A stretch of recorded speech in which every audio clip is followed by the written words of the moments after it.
Güneşli diyarım benim gül açan mekan. Taşlı vırıp bağı olsan acayip vatan. Çepimi bağsağımı da ak gözül yerler. Bakar devullar yani Türkmen gözeller. Gönekili acayip acayip Türkmen ilim var. Gönekili acayip acayip Türkmen ilim var.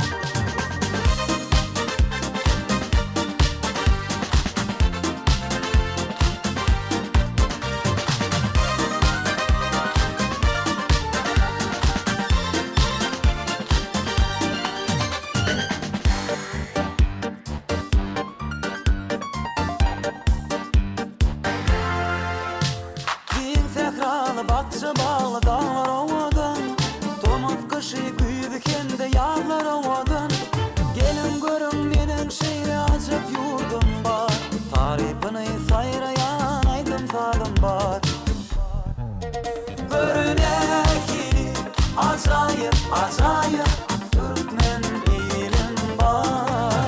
Görüneki acayip acayip Türkmen ilim var.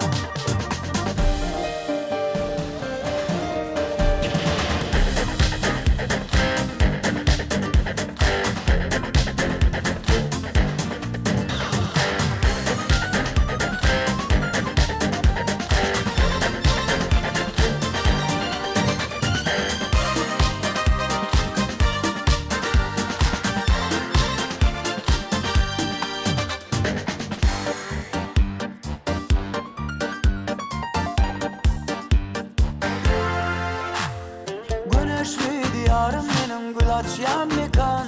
Taşlı vırıp bağı olsa acayip vatan. Çepimi bağsağımı da ak gözül yerler. Asıllı sade görkanı Türkmen gözeller. Görnekili acayip acayip Türkmen ilim var. Görnekili acayip acayip